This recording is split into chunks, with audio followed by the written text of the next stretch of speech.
और एक विषय पे बात करना चाहता हूं कि हमने सांस्कृतिक अधःपतन की एक सीमा तोड़ी है विदेशी भोजन का अंधानुकरण करके। भाषा में हम विदेशी हो गए, भूषा में हम विदेशी हो गए, भोजन के स्तर पर भी हमारे देश में बहुत ज्यादा विदेशीकरण हो गया। भोजन भी हमारी जलवायु और हमारी जरूरत के अनुसार विकसित हुआ है इस देश में। हमारे लाखों करोड़ों वर्ष के जीवन में भोजन का जो विकास हुआ है, ये सबसे बड़ा विकास है भारत में। भारत में माना जाता है, सारे विद्वान इस पर एक मत हैं कि भोजन में जो कुछ हमने विविधता लाई है पिछले हजारों लाखों वर्ष में, ये भारत की सबसे बड़ी देन है पूरी दुनिया के। शायद भारत के भोजन में जितनी विविधताएं हैं दुनिया के किसी देश में आपको नहीं मिलेंगी। आप जानते हैं गेहूं भारत में भी पैदा होता है, गेहूं ब्रिटेन में भी पैदा होता है, गेहूं कनाडा में भी पैदा होता है, गेहूं अमेरिका में भी पैदा होता है, यूरोप के और भी कई देशों में गेहूं पैदा होता है। गेहूं एक ही तरह की फसल है, वो भारत में भी है, यूरोप के कई देशों में और अमेरिका में भी है। हम गेहूं का आटा बनाते हैं और आटे से फिर हम पूड़ी बनाते हैं, कचौरी बनाते हैं, हम पराठा बनाते हैं। पराठे कई तरह के बनाते हैं, पूरियां कई तरह की बनाते हैं, कचौरियां कई तरह की बनाते हैं, रोटी बनाते हैं तो रोटी भी कई तरह की होती है। कोई रोटी तंदूर वाली होती है, कोई रोटी चूल्हे वाली होती है, कोई रोटी गैस वाली होती है, तवे वाली होती है। तो रोटियों के 20 प्रकार हैं, पूड़ियों के 20 प्रकार है, कचौरियों के 20 प्रकार है, पराठों के 20 प्रकार हैं।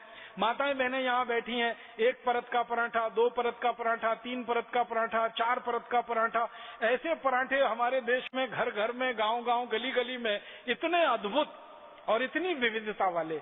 हमारे पास क्या है? गेहूं का आटा। उसी गेहूं के आटे से खाने के लिए सैकड़ों तरह की चीजें हम बना सकते हैं, पूरी, पराठा, रोटी आदि के स्तर पर। यूरोप के पास भी वही गेहूं का आटा है, लेकिन उनके पास बनाने के लिए 2 ही चीजें हैं, या तो पाव रोटी या डबल रोटी।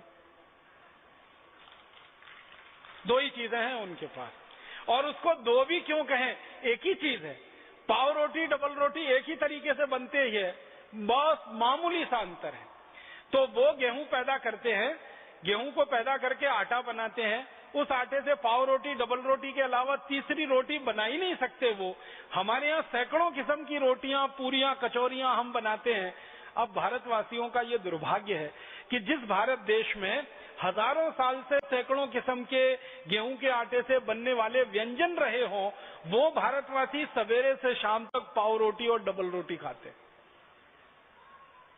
वो pizza, burger, hot dog, cold dog, इन्हीं नामों पे हैं सब वो पाव रोटी और डबल रोटी।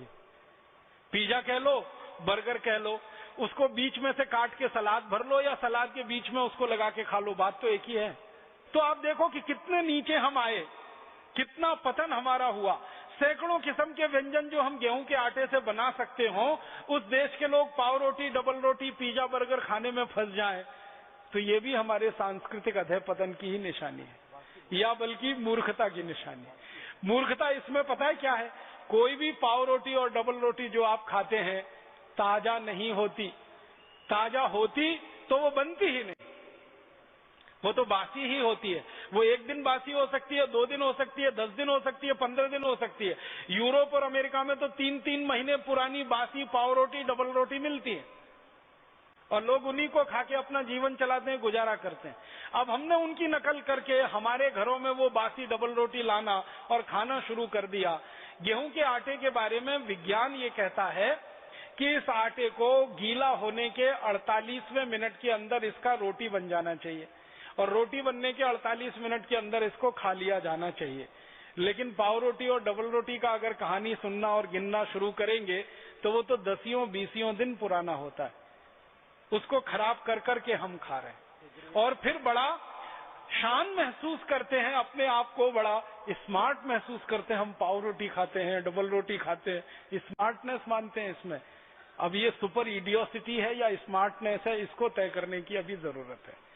पढ़े लिखे घरों में, खासकर अंग्रेजी वाले घरों में, इस तरह के भोजन का इतना तेजी से प्रवेश हुआ है कि भारत का विविधतापूर्ण व्यंजन अब उनके घरों से गायब हो गए हैं, बाहर हो गए। अगर आप ईमानदारी से एक काम करें, हम में से कोई भी ये काम करे, जिस दिन हमारा जन्म हुआ और जिस दिन हमारी मृत्यु हो, ये सारे दिन हम गिन लें, उतने दिन हम नए नए व्यंजन बना के भारत में खा सकते हैं। इतनी विविधता इस देश में हजारों साल से उपलब्ध रही है। अब उस भारत में गिने चुने 2-4 व्यंजन जो अंग्रेजियत वाले हैं वो हमारे घरों में घुस गए। व्यंजन घुस गए, डबल रोटी, पाव रोटी, उसके साथ बिस्किट आ गया। जिस देश में ताजा रोटी बनती हो, ताजा भाकरी बनती हो, ज्वार की भाकरी बनती हो, बाजरे की बनती हो, मक्के की बनती हो, तीनों की मिलाकर बनती हो, उस देश के लोग बिस्किट खाने लगे, उस देश के लोग डबल रोटी और पाव रोटी खाने लगे। तो इससे ज्यादा शर्मनाक और कुछ हो नहीं सकता।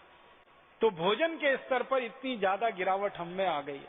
और इससे भी बड़ी एक गिरावट हम में आई है। हम भारत में इतने अद्भुत देश में रहते हैं जिसकी कल्पना किसी देश को नहीं हो सकती।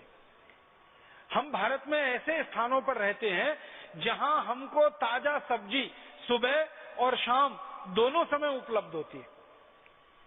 भारत के किसी भी राज्य में आप रहते हो, ताजा टमाटर, ताजा मटर, ताजा गाजर, ताजा मूली, ताजा पालक, ताजा मेथी, ताजा बैंगन, ये सारी सब्जियां ताजी की ताजी सुबह भी मिलती हैं, शाम को भी मिलती हैं और आपके घर तक आकर कोई देके जाता है।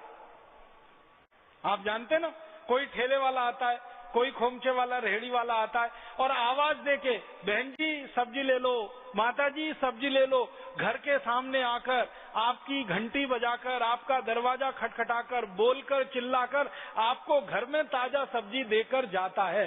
ये सपना अमेरिका में रहने वाला कोई आदमी सोच नहीं सकता, देख नहीं सकता।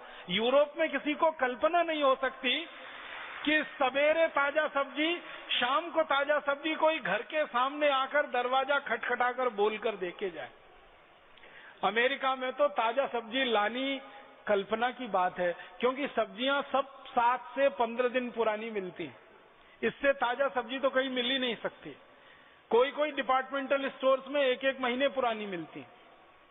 और सब्जी लानी हो तो 20-25 मील से लेकर 100, 150, 200 मील तक कार चला के जाना पड़ता है, तब थोड़ी सी सब्जी आप ला सकते हैं।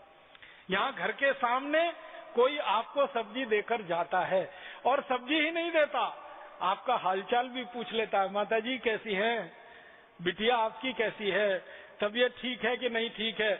आप सब्जी लो या मना लो, वो आपके घर की कुशलक्षेम पूछेगा, आप उसके घर की कुशलक्षेम पूछेंगे। माने हमारा उससे आत्मीय संबंध हो जाता है। ऐसा आत्मीय संबंध किसी भी डिपार्टमेंटल स्टोर वाली संस्कृति में हो नहीं सकता। इसकी कोई कल्पना किसी को नहीं। यूरोप और अमेरिका के लोगों को तो कोई ताजा सब्जी उपलब्धि नहीं है, उनके नसीब में नहीं है, क्योंकि उनके देश में होता नहीं है। बाहर के देशों से उनको सब आयात करके लाना पड़ता है। अब मुझे जो दुख होता है, अफसोस होता है, जिस देश में ताजा टमाटर सुबह भी मिले, शाम को मिले, वहां के लोग टमाटो सॉस खाएं जो 2-2 साल पुराना है, पता नहीं 3 साल पुराना है, 4 साल पुराना। जब ताजा टमाटर मिल रहा है, उसकी चटनी बनाकर हम सुबह खा सकते हैं, शाम को खा सकते हैं। हम बाजार में जाएं और Maggi hot and sweet tomato chilli sauce लेके आए और फिर किसी से पूछे भाई क्या है, तो अंग्रेजी में कहते हैं इट्स डिफरेंट। वो डिफरेंस क्या है? उसमें 3 महीने पुराना सड़े गले टमाटर का रस, ये है डिफरेंस उसका। ताजा टमाटर हम खरीदें 8-10 रुपए किलो मिले और टमाटो चिली सॉस खरीदें 200 रुपए किलो मिले, ये डिफरेंस है उसका। 8-10 रुपए किलो के ताजे टमाटर की चटनी बना के खाएं, कितना स्वाद आए, और उसमें प्रिजर्वेटिव मिला के जो जहर कैंसर पैदा करने वाले 3-3 महीने, 6-6 महीने, साल भर पुराना टमाटो सॉस खाएं, ये डिफरेंस है। माने मूर्खता की पराकाष्ठा हमने जो है ना लांग ली है। इतना हमारे भोजन में परिवर्तन आया। ताजा टमाटर चटनी की बजाय टमाटो सॉस हमारे घर में आ गया। ताजा गेहूं के आटे की रोटी की जगह हमारे घर में महीनों महीनों पुरानी ब्रेड और डबल रोटी आ गई। पहले हमारे घरों में माताएं और बहनें रोज चक्की चलाती थी, रोज ताजा आटा निकलता था।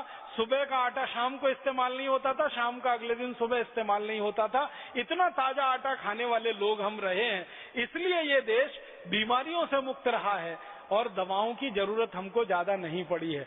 जब से हमने आटा सड़ा गला खाना शुरू किया है, महीनों महीनों पुराना आटे की बनाई हुई चीजें खाना शुरू की हैं और महीनों महीनों पुराने टमाटर का सॉस खाना शुरू किया है, हमारी बीमारियां बढ़ी हैं और चिकित्सा का खर्चा बढ़ा है।